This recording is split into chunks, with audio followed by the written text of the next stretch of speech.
I will never forget that sound. It pierced my ear like a needle, and it pierced through the last shred of illusion I had about this family. We have to leave. Right now. Tom's fingers dug into my arm, his voice barely above a whisper, and I could feel the tremor running through his entire body. The clinking of glasses and Diana's signature laugh, the one that could carry across an entire banquet hall, filled the air around us. It was a lively housewarming party, and no one noticed the couple huddled in the corner, frozen in place. But when I followed Tom's gaze toward the front door, toward the man in the charcoal suit chatting amiably with Mark, my brain short-circuited. I knew that man. Greg Morrison was the subject of the audit report I'd spent the last 3 months writing. He was the man at the center of a financial time bomb, the one whose company was about to implode.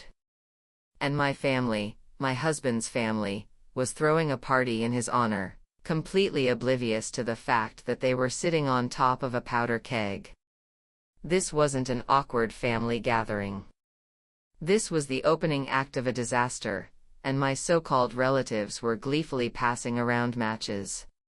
My hands were shaking, but Tom's were colder. He looked like he'd been flash-frozen, his eyes locked on the man in the suit, his lips moving but no sound coming out. "Tom," I whispered, "you know who that is?" He nodded, his voice strangled. "That's Greg Morrison. Mark's business partner." Business partner. I nearly laughed out loud. If Tom knew what my audit report said about Morrison's company, he'd be doing more than just shaking. I took a deep breath and forced myself to think clearly. I'd been an auditor for 8 years. I'd seen 100 companies that looked shiny on the surface and rotten underneath. Morris Construction was one of the worst.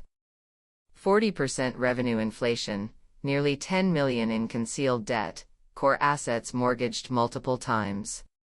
I could recite those numbers in my sleep.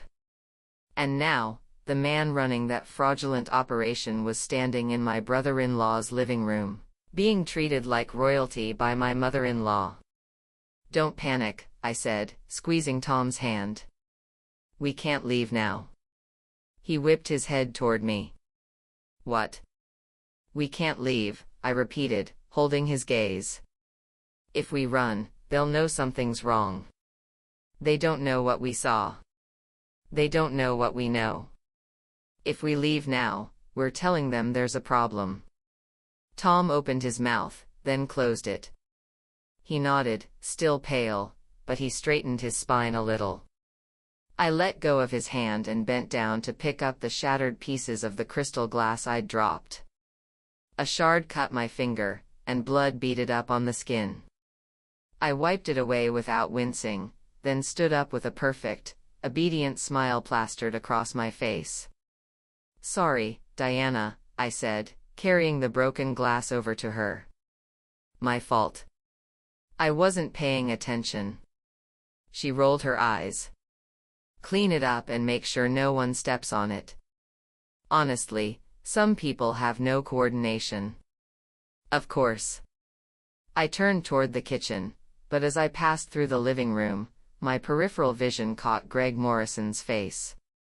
He was clinking glasses with Mark, wearing that polite, practiced smile that businessmen wear at social functions.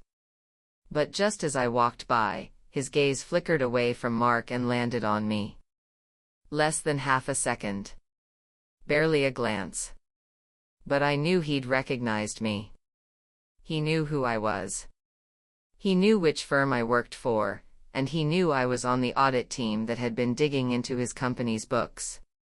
He didn't know whether I'd recognized him, though. He was testing me. I couldn't slip up. For the next hour, I played the role of the clueless daughter-in-law to perfection. I carried trays of drinks, cleared plates, arranged new platters of finger food for Lisa. Every time Diana snapped an order at me, I smiled and said yes, like I'd been born to take orders. Tom sat in the corner of the living room, nodding mechanically at whatever a relative was saying to him. But I could see his attention was fixed on Morrison. He kept glancing over, then looking away, like a guilty child. I slipped over to him during a quiet moment and pressed a glass of water into his hand. "Calm down," I murmured. "The more nervous you look, the more obvious it is." He gripped the glass, took a shaky breath. "Kate, what do you know? What's going on?" "I'll tell you later," I said. "Right now, act normal. Pretend this is just another family party." He looked at me, confused, scared, but trusting. That look in his eyes made my chest ache. This man had been pushed around by his family his whole life, and he'd never fought back. But when it counted, he put all his faith in me. I nodded at him and went back to a helping. Around 5, the guests started filtering out. Morrison stood up, shook hands with Mark and Diana, and walked out the front door. I watched his back disappear into the dusk from the kitchen doorway, and I finally let myself exhale. But I knew this was just the beginning. After everyone was gone, Diana collapsed onto the sofa and directed Tom and me to clean up. Lisa had changed into loungewear and was sitting next to Diana, chatting. Mark was on the balcony, on the phone. "Caitlin, put all the used dishes in the dishwasher," Diana ordered without looking up. "Tom, go bring the garden chairs inside." Tom and I exchanged a glance. Neither of us said anything. We just did what we were told. By the time we finished, it was nearly 7. Tom went to get the car, and I stood alone on the porch, waiting. The autumn wind had a bite to it, carrying the smell of fallen leaves and distant rain. I pulled out my phone and sent a message to my college friend Sarah, who worked at the State Commerce Department. "Sarah, it's Caitlin. Can you help me look something up? A company called A&K Investment. I'll explain tomorrow." I pocketed the phone and stared at Mark's house, all lit up against the twilight sky. It was beautiful, from the outside. But the rot underneath was spreading faster than anyone realized. Did Mark know his company was about to collapse? Or was he being played by Morrison, pouring more and more money into a sinking ship while the captain handed out lifeboats to himself? Either way, Tom's money was on that ship. I got into the car, and Tom closed the door behind me. The silence inside the vehicle was heavy, a stark contrast to the noise we'd left behind. He gripped the steering wheel for a long moment without starting the engine. Then, staring straight ahead at the darkening street, he said, "Kate, you never told me what's wrong with Mark's company." I considered how much to say. Then I decided on the truth. His construction company is in terrible financial shape. The audit I've been working on? It's about his company. And the findings are very, very bad. Tom's hands tightened on the wheel. "How bad?" "Bad enough that if someone acquires them right now, the losses would take a lifetime to pay back." A long silence filled the car. When Tom spoke again, his voice was raw and hollow. "I put money in there. Almost 20,000. Diana said she'd invest it for me, through the family fund." Is it all gone?" "Not necessarily," I said carefully. "But if we do nothing?" "Yes. It's gone." He finally started the engine and pulled away from the curb. We didn't speak again on the drive home. Some things needed to be said once, and then acted upon. That night, I opened my laptop and started building a case. I pulled up every financial record I could find, bank statements, email threads, the draft of the family trust's founding documents. Anything and everything that showed where Tom's money had gone. Then I cross-referenced what I'd found with the public financial data on Morris Construction that I'd already collected at work. The picture that emerged made my blood run cold. A&K Investment, Mark's company, had signed no fewer than 6 consulting service contracts with Morris Construction over the past 12 months, ranging from $5,000 to $20,000 each. On Morris Construction's public filings, those payments were categorized as operating expenses. But what services had actually been rendered? The contracts were vague. The amounts were suspicious. And the timing was too convenient. I rubbed my eyes and checked my phone. Still nothing from Sarah. It was late, she'd get back to me tomorrow. I lay in bed that night, staring at the ceiling, trying to connect the dots. Greg Morrison controlled Morris Construction. Mark was a shareholder and also ran A&K Investment, which had a cozy financial relationship with Morris Construction. Horizon Properties was considering acquiring Morris Construction. And my audit report showed that Morris Construction was in deep, deep trouble. 2 possibilities: either Mark was being used by Morrison, pouring money into a failing company without knowing the truth. Or he knew exactly what was happening and was actively participating in the scheme. Either way, Tom's money was gone unless we did something about it. Sarah's reply came the next morning, vibrating my phone awake. Kate. Long time no talk. A&K Investment, huh? I pulled up the public registration. Company was incorporated 2 years ago. Registered agent is Mark Morris. Business scope says, commercial consulting services. But here's the interesting part: in the last 6 months, there have been 3 wire transfers to overseas accounts from that company. Nothing huge, 30 or 40 grand each time, but the frequency is notable. Why are you looking into this? I didn't answer her question directly. Can you get details on the overseas accounts? Public records won't show that much. But if you have a legal avenue, subpoena, court order, you can request it through official channels. Got it. Thanks, Sarah. I put the phone down and looked at Tom, still asleep beside me.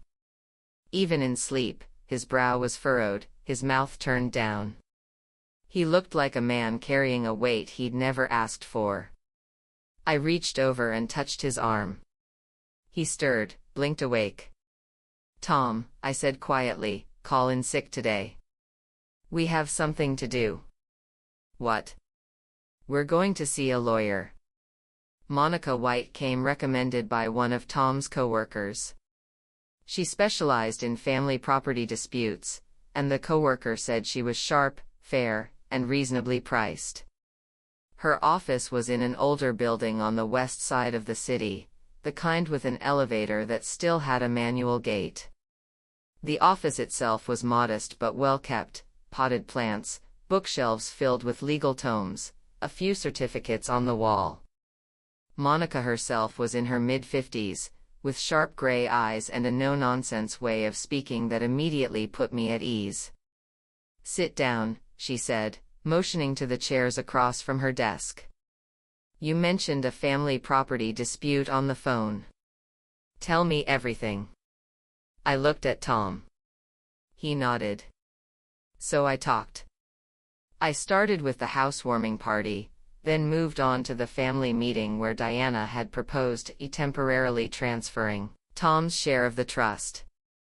I mentioned A&K Investment, the suspicious contracts, the photos I'd taken in Mark's home office. Monica listened without interrupting, taking occasional notes. When I finished, she set down her pen and looked at me. You're an accountant, you said? Yes. The audit you mentioned, Morris Construction. Can you tell me the current status of that project? I hesitated. I'm under confidentiality obligations, so I can't share specifics. But I can say that our due diligence concluded that Morris Construction's financial disclosures are materially inaccurate. If Horizon Properties goes through with the acquisition without knowing the truth, they'll suffer significant losses. Monica nodded. And the financial transfers between your husband and his mother, do you have written records? Yes. I opened the file folder I'd brought and spread out the documents. These are Tom's bank statements from the last decade. The highlighted entries are transfers to Diana, totaling about $12,000. This is an email from Diana where she mentions putting Tom's money into the family fund for unified management. And this is a draft of the trust's founding charter, with Tom listed as a beneficiary. Monica flipped through the pages, her expression growing more serious. One question, she said. Your family fund, does it have formal legal documentation? As in, registered with the state? Tom shifted uncomfortably. I think so, but I don't know exactly where. Mom's always been in charge of those things. I need to find that document, Monica said. Any written, legally binding trust document. If you can't locate it, I can file a motion to compel Diana to produce it through the court. Wouldn't that tip her off? I asked. Monica smiled slightly. Caitlin, litigation starts with tipping people off. If you want your money back, that's the path you're going to walk. The only question is whether you walk it on your own terms or after they've pushed you into a corner. Tom and I exchanged a glance. Then I nodded. One more thing, Monica continued, flipping through my notes. This A&K investment company. Do you have any evidence linking it to the family trust? Not yet, I said. But I can get it. How? I thought for a moment. As a professional, I could access public commercial records through my firm's database. Bank statements and transaction histories, though, would require a court order. I have a friend at the State Commerce Department, I said. She can pull A&K's public registration and filed disclosures. For deeper financial records, we'll need legal leverage. Monica studied me for a moment. Get the public records first. Once we have enough preliminary evidence, we'll move forward legally. This can't be rushed, but it also can't wait too long. We'll follow your lead, Tom said. His voice was steadier than I'd heard it in weeks. Thank you, Ms. White. After we left Monica's office, Tom walked ahead of me down the sidewalk. The autumn wind was picking up, swirling dry leaves around our feet. He slowed, letting me catch up. Kate, he said, what are our chances? I looked at him. We make our own chances. We dig, we build our case, and we fight. One step at a time. That weekend, Tom and I went to the public library. I logged into the commercial information terminal and pulled up A&K Investments' complete public registration. The address was a shared office space downtown. It had been incorporated 2 years ago with $50,000 in capital. Mark Morris was listed as both the registered agent and the sole director. A textbook shell company. I photographed everything and saved it to my drive. On the drive home, Tom broke the silence.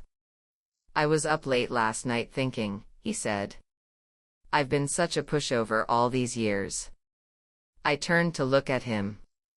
Whatever Diana said, I agreed. Whatever Mark wanted, I trusted. I thought that's what family did. His voice was flat, devoid of self-pity. I didn't push back because I didn't want to cause fights. But the more I gave in, the more they took advantage. And now? He was quiet for a moment. Then he said, now I know the difference between keeping the peace and being a doormat. I want to try the other way. I reached over and squeezed his hand. Then let's try it. The second family meeting came sooner than we'd expected. A Thursday evening, Tom's phone rang. Diana's name flashed on the screen.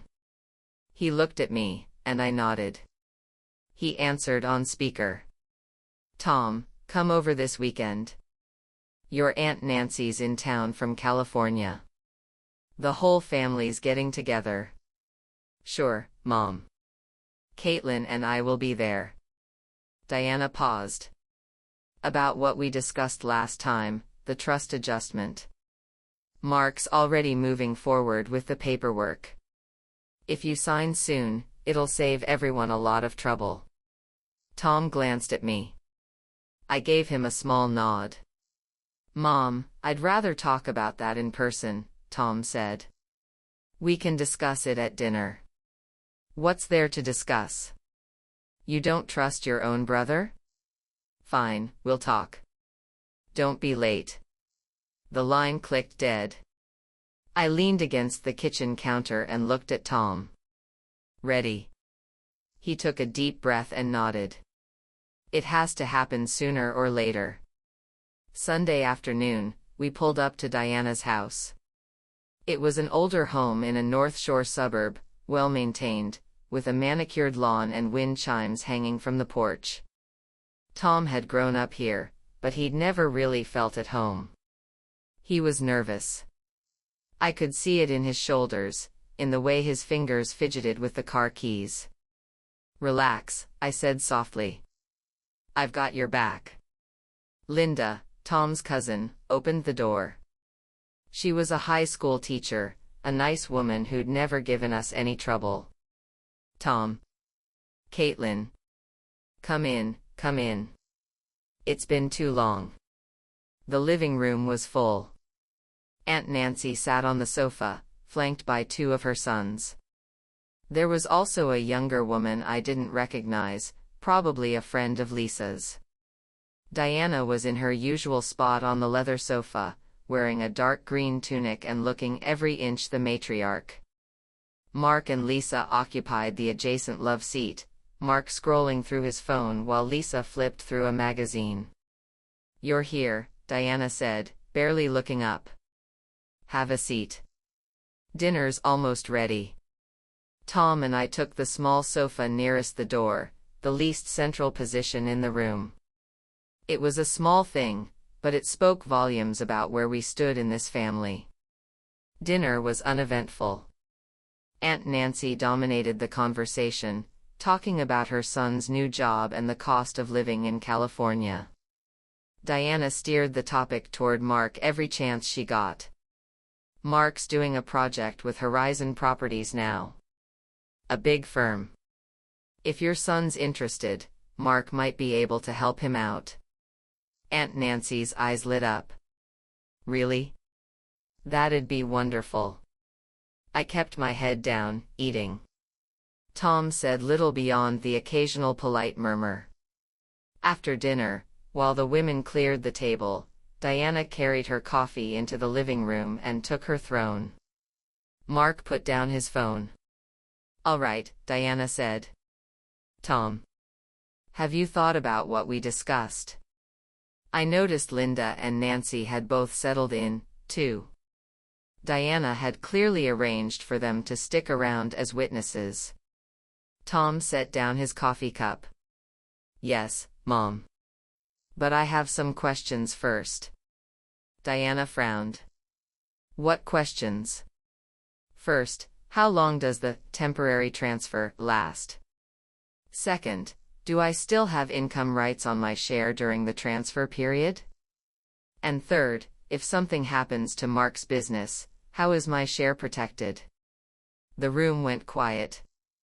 Mark sat up, his casual slouch evaporating. What do you mean, if something happens to my business? You think I'm going to screw you over? I'm asking reasonable questions, Tom replied. His voice was still tight, but he wasn't backing down. You and Mom said this is for the family's benefit. Isn't it fair for me to ask what that benefit actually looks like? Diana's eyes narrowed. Tom, are you here to have a conversation or to pick a fight? To have a conversation, Tom said. If you answer my questions, I'll sign. Diana exhaled sharply and turned to me. Caitlin. You're behind this, aren't you? Ever since you married into this family, Tom's been getting more and more difficult. He used to be such a good boy, he listened to his mother. Mom, I said, setting down my teacup. Tom is speaking for himself. He wants to know where his money is. Is that so hard to understand? His money. Diana's voice shot up. That money is in the family trust, it belongs to all of us. Do you understand what family means? Mark works his tail off every day, making deals, building this family's future. Tom clocks in and out of that dead-end printing job, and you two barely contribute anything. And you have the nerve to ask where the money went? Aunt Nancy tried to interject. Diana, calm down. The kids are just asking.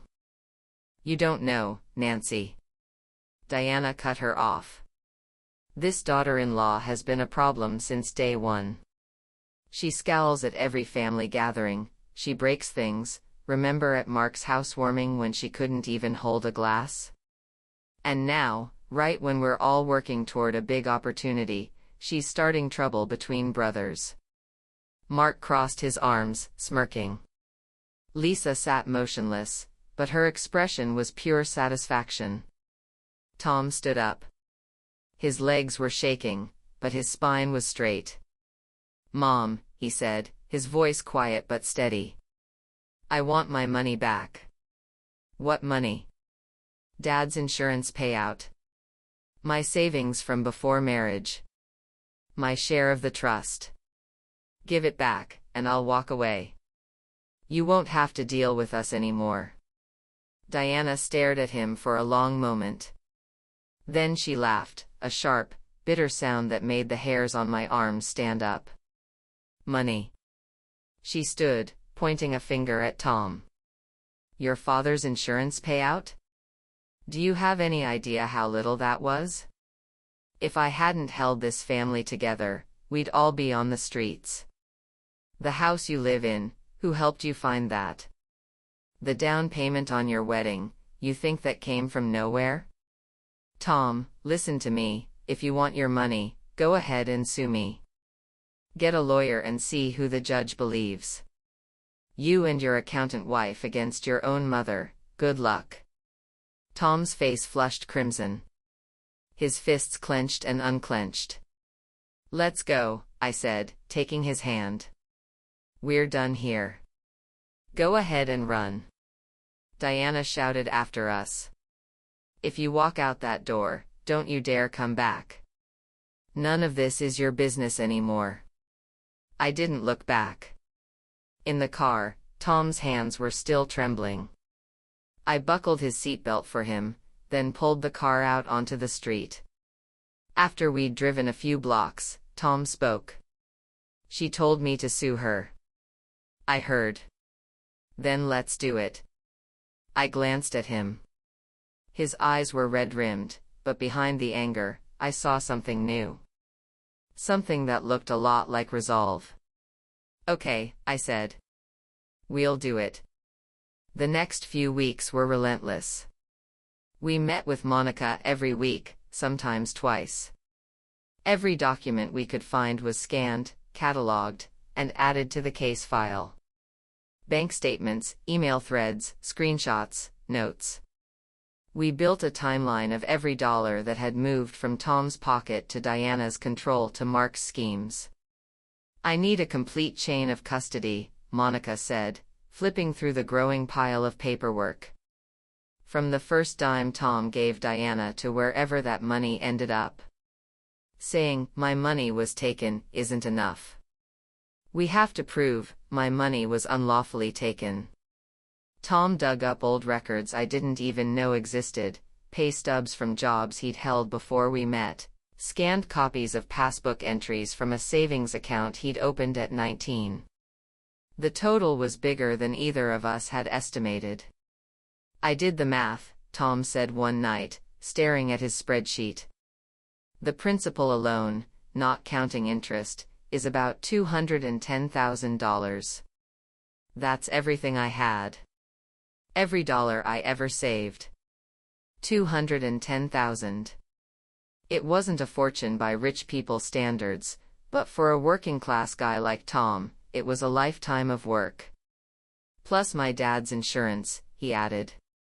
I don't have a record of that one because Diana said she'd receive it directly into her account, to keep things simple. But I remember the insurance company's name. I can request the records.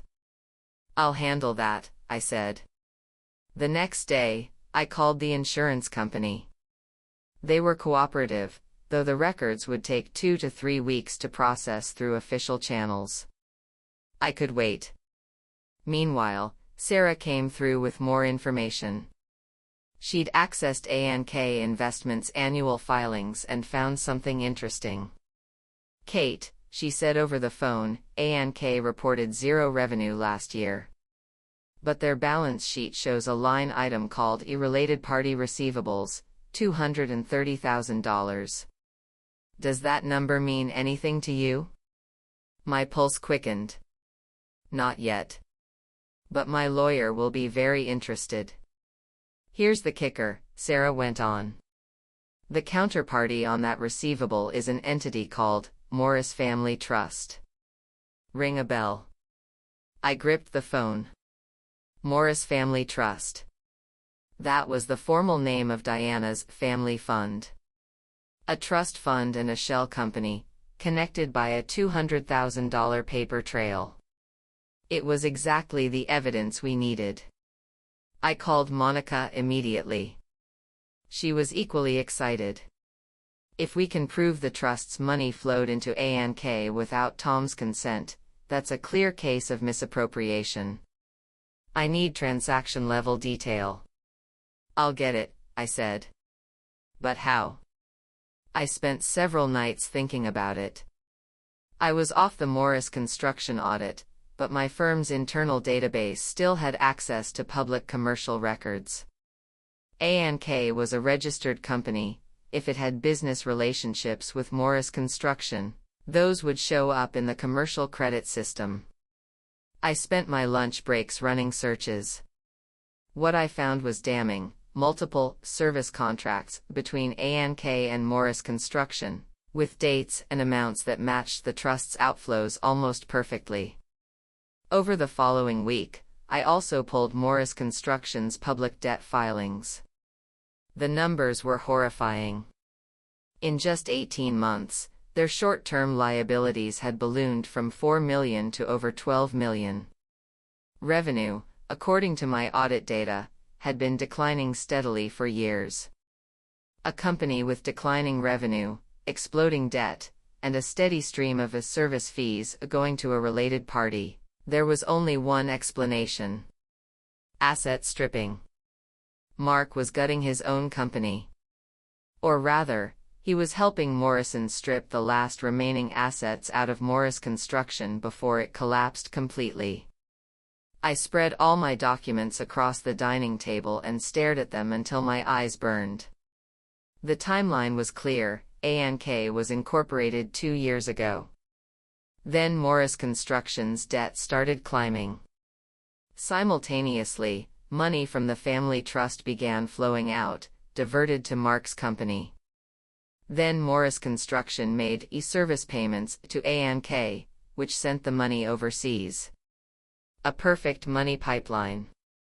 From Tom's savings, through Diana's trust, into Mark's company, and finally into accounts somewhere across the ocean. And Diana, who'd been lecturing me about family values for years, was the first link in the chain. She'd been the one who suggested putting Tom's money into the family fund. She'd convinced Tom that family sticks together. Did she know what Mark was doing? I suspected she knew at least part of it. She knew money had been invested in Mark's company. She trusted Mark to make it grow. But trust doesn't absolve responsibility, especially when that trust costs someone else their life savings. The question was no longer whether we could get the money back.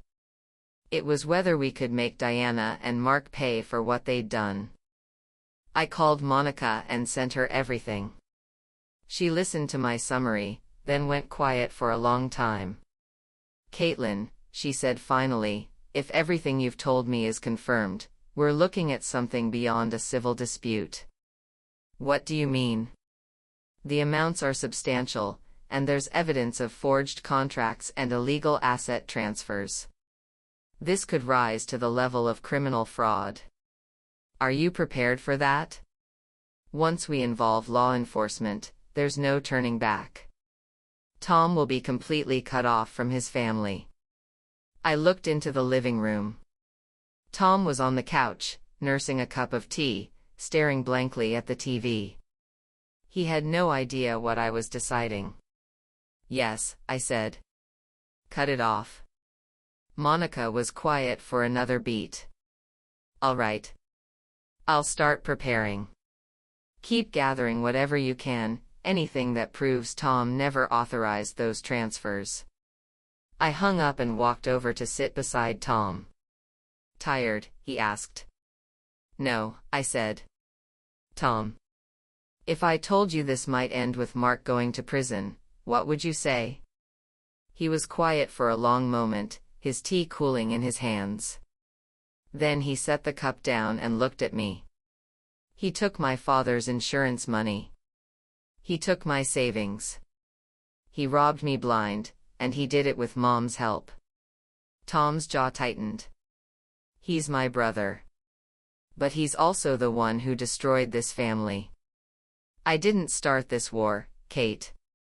I'm just willing to finish it." He reached over and took my hand.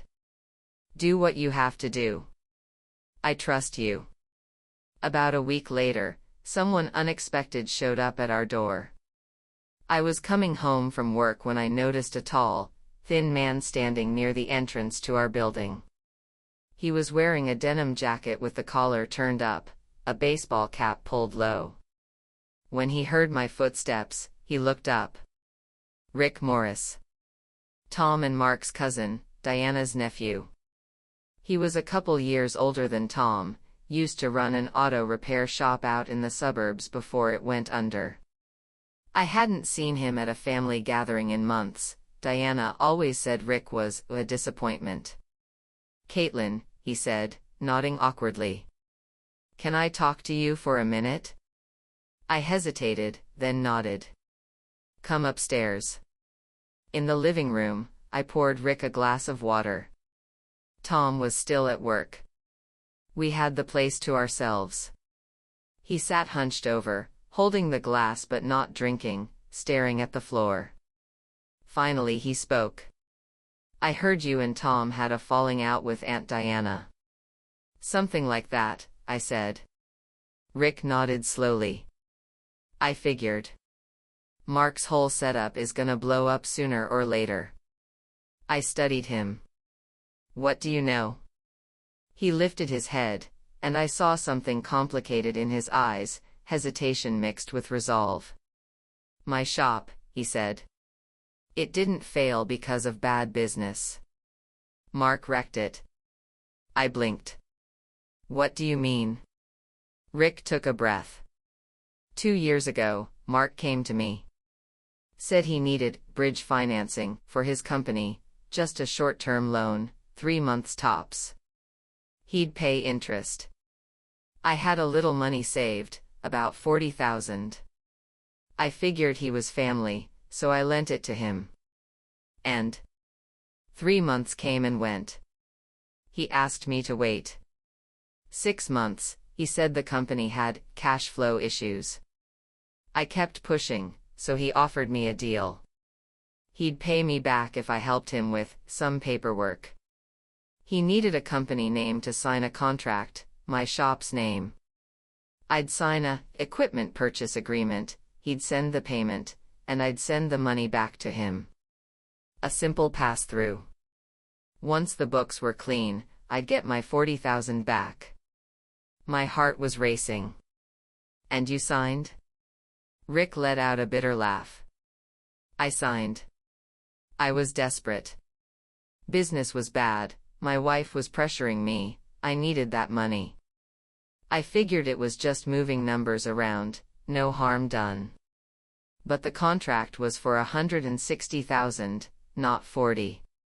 When I asked about the difference, Mark said, "Just hold on to the extra for a few days, I'll tell you when to send it."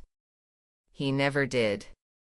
Where did the extra 120,000 go? Your guess is as good as mine, Rick said. I'm a mechanic, not a banker. Later, the tax people came after me because my books showed 120,000 in unexplained income. Penalties, fines. I went to Mark for help, and he told me to figure it out myself. That's when I realized he'd set me up to take the fall. I leaned back in my chair, my mind racing. Another victim. Another relative Mark had used and discarded. Why didn't you say something before? I asked. Rick was quiet for a long time. Because it's family. You don't turn on family. But then I heard you guys were taking him to court. He shrugged. I thought maybe I could help. Even if it's just as a witness. I looked him in the eye. Rick, what you did, being tricked doesn't make you innocent in the eyes of the law. You participated. Are you sure you want to testify? I've got nothing left to lose, he said flatly. Shop's gone. Wife took the kids and moved back in with her mother. Mark ruined my life, and I'm done protecting him. I wrote down everything Rick told me. When Tom came home, I relayed the whole conversation. He was quiet for a long time after I finished. Rick used to be a good guy, he said finally. Mark's poisoned everything he touches. He'll get what's coming to him, I said. Over the next week, I used Rick's information to dig deeper. His shop's bank records showed the 160,000 contract payment coming in, 40,000 going back to Mark's personal account, and the remaining 120,000 split into 2 wire transfers to a company called Horizon Project Management. Horizon again. Greg Morrison's network. I updated Monica. Her reaction was as serious as I'd expected. Caitlin, I want you to gather all of this into a formal statement. And I want you to think about your personal safety. What do you mean? The scope of what you've uncovered goes far beyond a family squabble, Monica said. Forged contracts, illegal transfers, family members used as pawns. If this is all true, the money involved is substantial. If Mark and Greg Morrison find out how much you know, they won't just sit back and take it. I know, I said. But I'm not stopping. That night, I went through all the documents one more time, laying everything out across the dining table. Bank records, contracts, email threads, Rick's statement. Outside my window, Chicago's skyline glittered against the dark. I stared at those lights and thought about everything Diana had said to me over the years, about my job, my clothes, my worth as Tom's wife. She'd never imagined, not for 1 second, that the lowly accountant she'd spent 6 years belittling would be the one holding the rope that would bring her whole family down. 2 weeks later, the biggest news yet arrived. I was eating lunch in the office cafeteria when my phone buzzed. It was Philip West, the independent consultant who'd been working on Horizon Properties' investigation. We'd exchanged contact info after our brief meeting. Caitlin, he said, his voice crisp and formal. Do you have a minute? I carried my tray to a quiet corner. Go ahead. I wanted to let you know that Horizon Properties Board voted this morning to terminate all commercial relations with Morris Construction. We'll be pursuing legal action to recover the due diligence fees we already paid. My pulse quickened. What triggered it?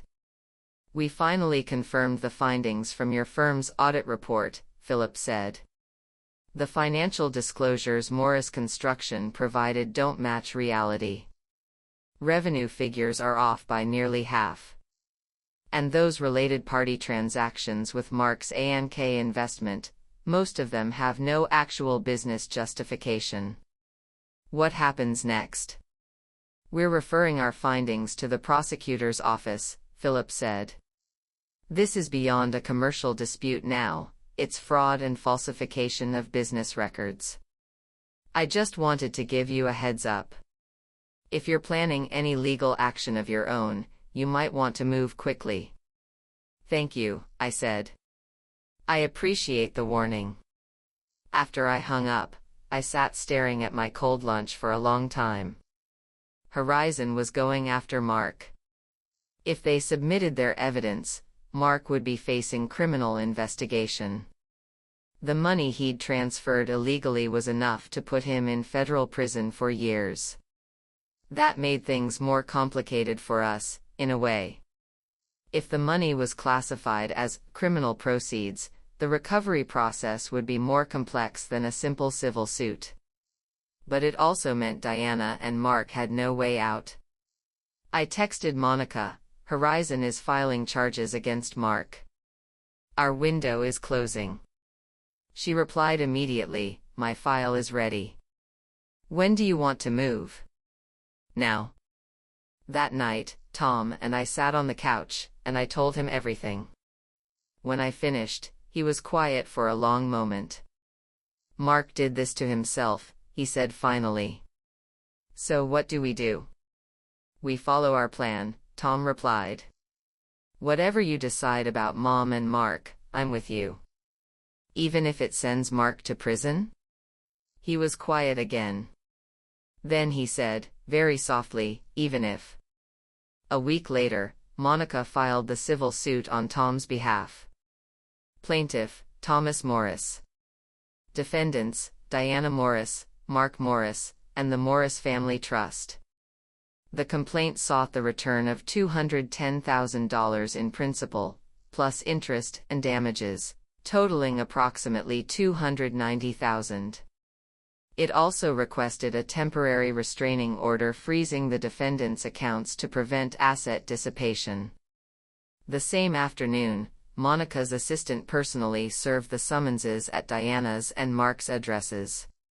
It had to be done in person, so they couldn't avoid it. My phone started ringing within hours. Diana called first. I ignored it. She called 17 more times.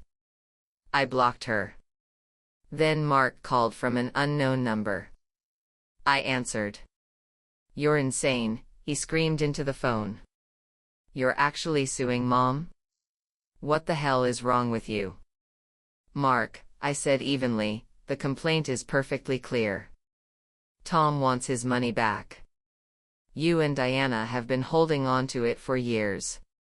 You know what I'm talking about. Money? That was a family investment. Investments go up and down. You can't claim we stole anything. What about ANK investment? I cut him off.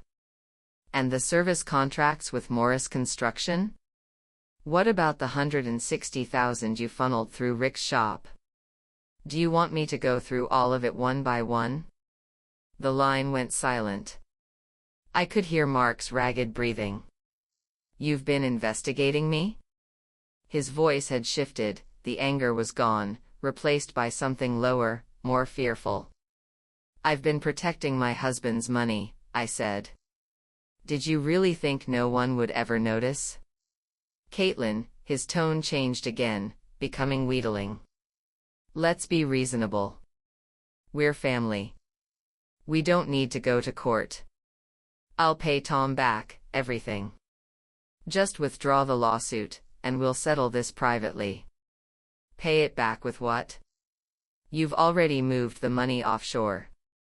What are you going to use? Mark went silent. Then the line went dead. I put down the phone and leaned back in my chair. Outside, the Chicago autumn was in full swing, leaves falling in golden drifts. Some people never tell the truth until you corner them. Mark's promise to pay everything back today was a lie, same as every promise he'd ever made. He was just afraid. But it was too late for that now. 3 days after the summons was served, Diana showed up at our door. I came home from work to find her dark blue sedan parked by the curb. She was leaning against the door, wearing her signature green coat, clutching an expensive handbag, her makeup as flawless as ever. But when I got closer, I noticed her eyes were red, and her mouth was pulled down in a way I'd never seen before. "Caitlin," she said, her voice hoarse. I stopped on the sidewalk and looked at her. "We need to talk," she said, her tone softer than I'd ever heard from her. "Just you and me." I paused for a moment, then pulled out my keys. "Come up." In the apartment, Diana sat on the couch, holding a glass of water Tom had given her. She didn't drink it. She just stared at it like it held the answers to something. "Where's Tom?" she asked. "Still at work." "Good." She set the glass down and looked up at me, forcing a smile that didn't reach her eyes. "Caitlin. I'm sorry." I leaned against the kitchen counter, arms crossed, waiting. "I know I haven't been." She faltered. "I know I haven't been kind to you. I've always spoken my mind. It's just who I am. But I never meant any harm. When you first married Tom, I just wanted to make sure he wasn't being taken advantage of. You understand, a mother worries. I knew this game." When she couldn't win on facts, she pulled out the mother card. "Diana," I said quietly, "Tom is filing a lawsuit against you. You didn't come here just to apologize. What do you actually want?" She flinched. For a moment, her composure cracked. Then she said, in a lower voice, "Tom is my son. I raised him. I fed him, clothed him, helped him pay for his wedding. And now he's taking me to court? Do you have any idea how that makes me look, how it makes the whole family look?" "And how does it make Tom look?" I replied. "To have his mother take $200,000 of his money and hand it over to his brother?" Diana's face went pale. She opened her mouth, closed it, then opened it again. "I'm going to be direct with you," I said, stepping closer. "Tom didn't want to sue you. He never wanted to. You're the one who told him to do it, at that family meeting. Go ahead and sue me," you said. "See who the judge believes." Well, he listened to you. He's suing you. So now you tell me, where is his money?" Diana's lips trembled. When she spoke, her voice was barely a whisper. I gave it to Mark. He said he could double it through investments. He said it was good for the family.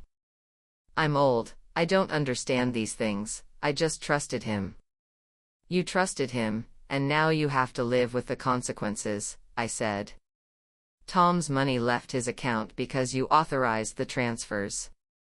Legally, you're the first person responsible. Do you understand that?" She looked up sharply, and I saw the old fury flickering behind her tears. "Caitlin.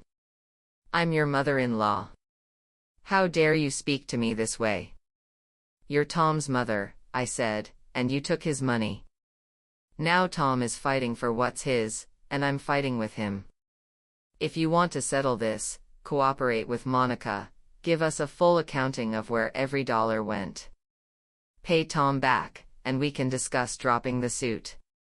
But if you keep hiding behind family, then yes, we'll see you in court." Diana stared at me for a long moment. Then she stood up, gathered her purse, and walked to the door. At the threshold, she paused. "Caitlin," she said without turning around. "I used to think you weren't good enough for my son. I was wrong. You're more than good enough. You and Tom, you're both stubborn. His just shows up different from yours." She left. I stood in the middle of the living room, listening to her footsteps fade down the stairwell. Then I texted Tom. Diana came by. I didn't back down. He replied 3 words, good. Proud of you. The month before the trial was the hardest part. Monica and I met almost every day, refining the evidence, planning the sequence of testimony.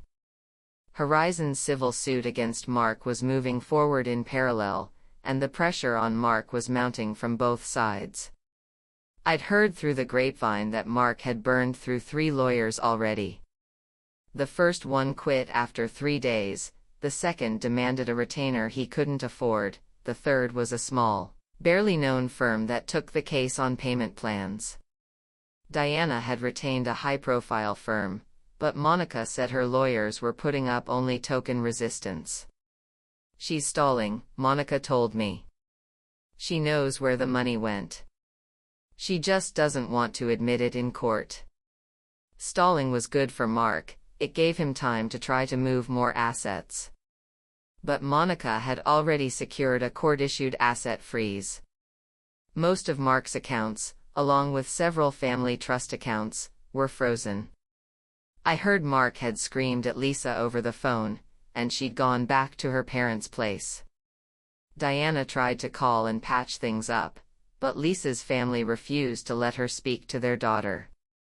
The family was in shambles. And it all started with a single glance at a housewarming party. Sitting in Monica's office, I flipped through the final evidence folder one last time.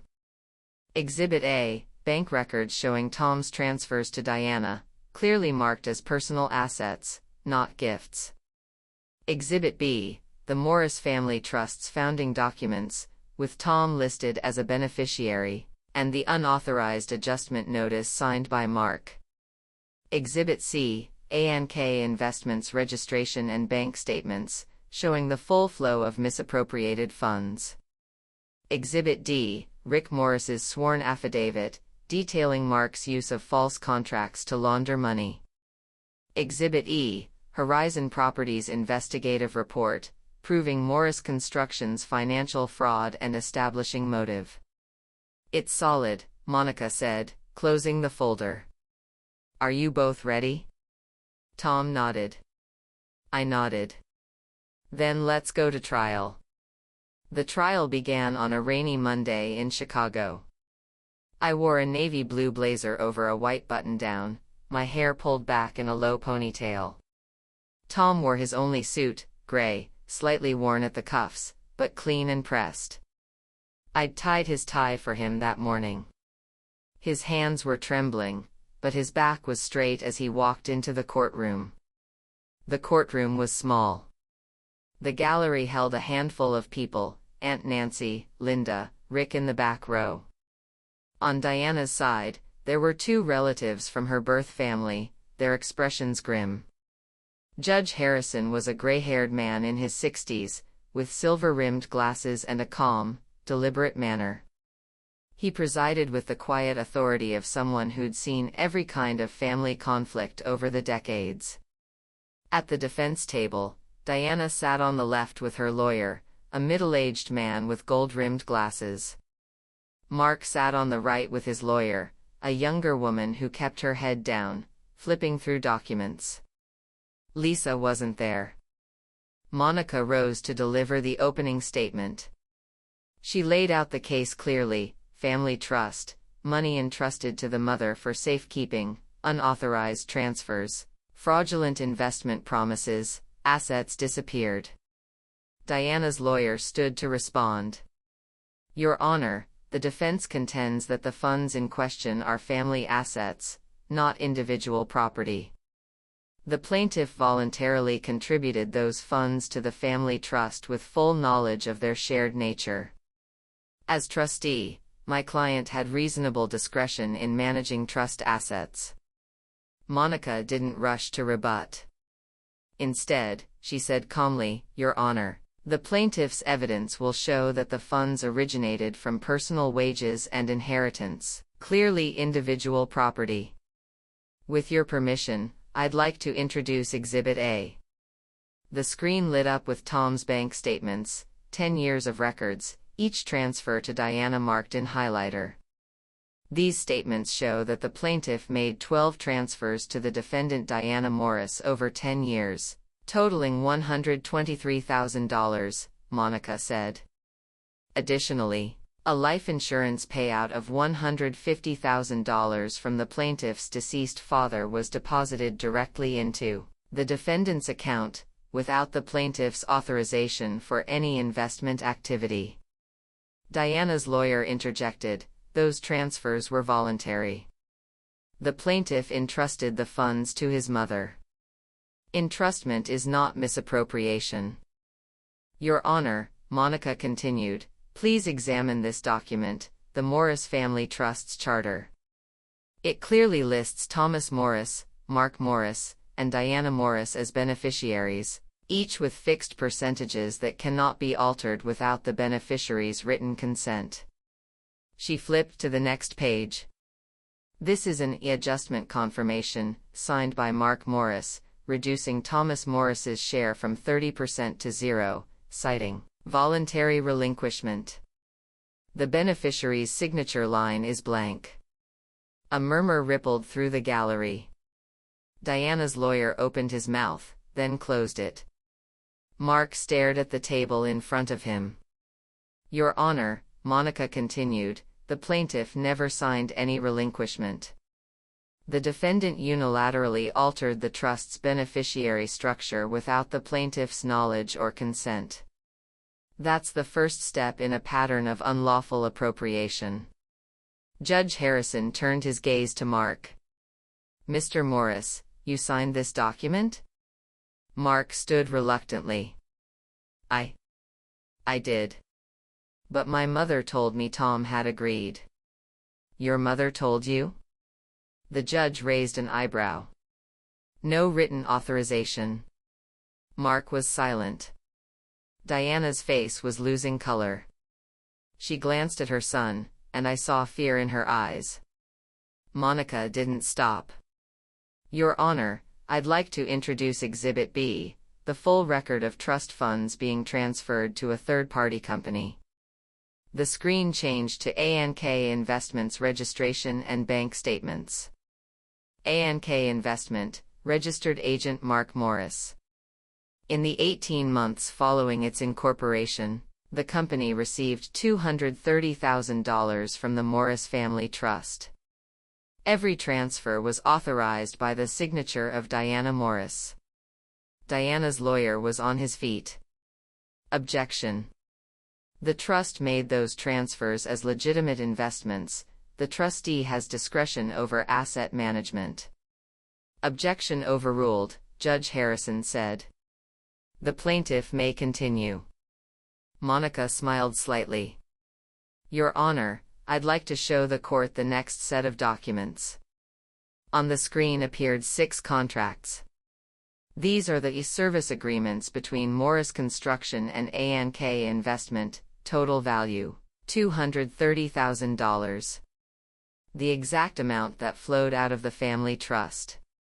"These look like ordinary business contracts," Monica said, "except for one thing. Please look at the next page." A&K's annual filing appeared on screen. A&K Investment reported 0 revenue last year. And yet it received $230,000 in consulting fees from Morris Construction. Those fees were listed on Morris Construction's books as operating expenses. Your Honor, $230,000 flowed from the family trust to A&K Investment, and from there to Morris Construction. And who controls Morris Construction? Greg Morrison, the very business partner Mark Morris was working with on a deal he claimed would deliver massive returns to the family. Monica paused. The money completed a full circuit, from Tom's pocket, through Diana and Mark, and finally into Morris Construction's accounts. And Tom never signed a single document approving any of it. Judge Harrison's expression had gone stony. "Defendants, do you have a response?"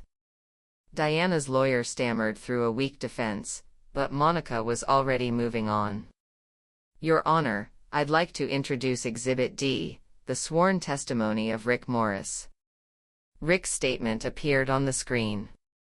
This witness states that Mark Morris asked him to use his auto shop to sign a false equipment purchase contract for $160,000, the actual purpose being to facilitate a transfer of funds. After the contract was signed, Mark withdrew $40,000 from the shop's account. The remaining $120,000 was wired to an entity called Horizon Project Management. Monica fixed Mark with a hard stare. "Do you recognize that account, Mr. Morris?" Mark was white as paper. He stammered, that was legitimate business." "Then why did the equipment listed on the contract never appear in the shop's inventory?" Mark had no answer. Whispers rippled through the gallery. Aunt Nancy's expression was complicated, sadness mixed with shock. Diana sat in her chair like a deflated balloon, her lawyer murmuring to her while she nodded without comprehension. Judge Harrison rapped his gavel. "Order. The court will have silence." He looked at Monica. "Counsel, do you have further evidence?" Monica glanced at me. I nodded. "Yes, Your Honor," Monica said. "I'd like to introduce Exhibit E, a copy of Horizon Properties' independent investigative report." When the Horizon Properties report appeared on screen, the atmosphere in the courtroom changed entirely. The report detailed every discrepancy in Morris Construction's financial disclosures: revenue inflation, concealed liabilities, fabricated related party transactions, all supported by specific numbers and corroborating evidence. The most damning fact: Morris Construction's actual debt-to-equity ratio exceeded 80%. By industry standards, it was already on the brink of insolvency. In other words, the merger Mark had been pitching to the family was a trap. Horizon would have bought a sinking ship. And Tom's money had been stripped out of that ship long before it went under. "Your Honor," Monica said, "this report demonstrates that the investment opportunity Mark Morris described to his family never existed." Morris Construction's financial condition was materially different from what Mark represented, both to the plaintiff and to his own mother. And Diana Morris, as trustee, failed to conduct even basic due diligence before transferring the plaintiff's assets to Mark's control. That's negligence, and, given the pattern, constructive fraud. Mark's lawyer finally rose. "Your Honor, my client was himself a victim of Greg Morrison. He didn't know the true state of Morris Construction's finances." "Then why," Monica countered, flipping to a page in the report, "was Mark's company, A&K Investment, able to continue receiving consulting fees from Morris Construction while the company's financial condition was collapsing? If my client was unaware of the fraud, why was he systematically extracting money from it?" Mark's lawyer was silent. Mark sat frozen, his hands clenched on the table in front of him. His shoulders slumped. The bravado was gone. Diana spoke, her voice barely above a whisper. "Judge, I didn't know. I didn't know those contracts were fake. Mark told me it was a good investment, and I wanted to help the family make money." She was crying. For the first time in 6 years, I saw Diana Morris cry in public. When she'd yelled at me, humiliated me, she'd always been composed, superior. Now she sat in the defendant's chair, sobbing like a child. Judge Harrison regarded her quietly for a long moment. "Mrs. Morris, as trustee of a family trust, you have a legal obligation to protect the assets in your care. Transferring tens of thousands of dollars to a company you'd never investigated, based solely on your son's say-so, that's not what helping the family means." Diana bowed her head, sobbing harder. I sat in the plaintiff's seat, watching. This woman had made my life miserable for 6 years. She'd made Tom feel worthless. She'd made us outsiders in our own family. But seeing her there, makeup smeared, hair falling loose, her fierce mask finally shattered, I didn't feel triumph. I just felt tired. So tired. Tom was quiet beside me. He'd been quiet through most of the trial, just watching his mother and brother. When I looked over, I saw his eyes were red-rimmed, but dry. He turned to meet my gaze, and his hand found mine under the table. "Enough," he whispered. I nodded. The trial wrapped up with Monica presenting the full accounting of damages. She asked the court to order the defendants to return $231,000 in principal, plus interest and legal fees, total, approximately $290,000. Diana's lawyer made a final, weak argument, but the evidence was overwhelming. Judge Harrison's expression said everything. "Court is adjourned," he said, banging his gavel. "The decision will be issued in 2 weeks." 2 weeks later, the verdict came down. Judge Harrison ruled in favor of Tom. Defendants Diana Morris and Mark Morris were ordered to jointly return the misappropriated principal of $231,000, plus interest and legal fees, totaling $294,000, within 30 days. Additionally, the court stripped Mark Morris of any management authority over the Morris Family Trust. The civil case was resolved. But the criminal implications, the forged contracts, the fraud, the illegal transfers, had been referred to the prosecutor's office. I didn't attend the verdict. Tom and Monica went. I sat in my office, staring at my computer screen, waiting for the text. It came from Tom: "We won. Money ordered returned. Mark's going to be prosecuted." I read the words over and over.